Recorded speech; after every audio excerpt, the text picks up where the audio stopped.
kalau kita lihat judul kita kali ini, ya, sholat itu kita dari mulai dipanggilnya aja, ya, dari mulai dipanggil dengan nama Allah, dengan nama Rasulullah.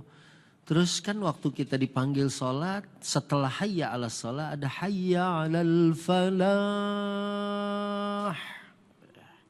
Mari menuju kemenangan, mari menuju kesuksesan, mari menuju kebahagiaan dengan kemenangan itu. Jadi orang-orang yang sholat itu harusnya itu adalah orang-orang yang mufleh, orang-orang yang sukses dalam kehidupannya. Ya. Dan juga dalam surat yang ke-23 ayat yang pertama, a'udzubillahi minasyaitonirrajim. Bismillahirrahmanirrahim. Qad aflahal mu'minuna alladzina hum fi salatihim khashi'un. Sungguh telah beruntung. Siapa yang beruntung? Orang-orang yang beriman. Yang beriman yang apa? Dijelaskan.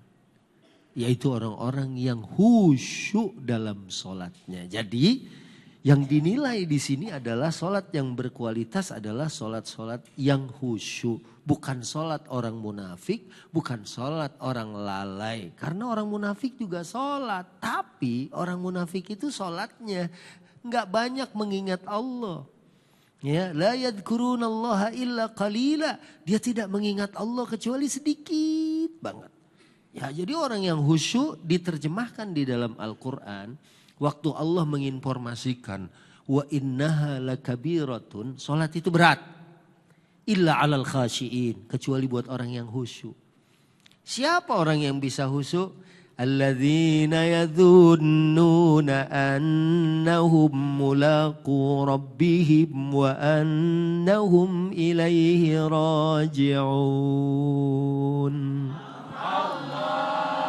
Jadi orang yang mendirikan sholat dia tahu nanti akan jumpa dengan Tuhannya. Akan bertemu dengan Allah subhanahu wa ta'ala. Dan juga akan roji'un. Bu, ini bakal calon-calon roji'un gak nih? Semua. Ya, jangan pakai ini yang tuaan. Katanya gak usah pakai nunjuk. Ya, dia emang gak usah ditunjuk juga emang udah sesuai urutan gitu kan gitu. Lah kemarin ada pemain bulu tangkis dari negara China main ke Indonesia umurnya 17 tahun. Pingsan di lapangan gagal jantung umurnya 17 tahun.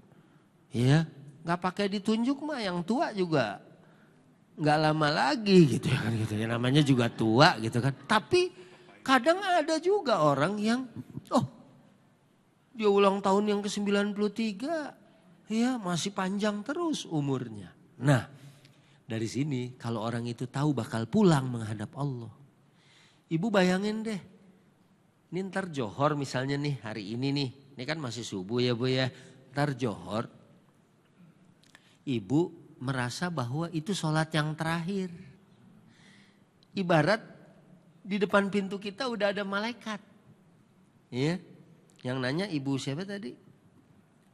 Yang nanya Pak Bobi. Kaget, ibu ada jamaah. Iya.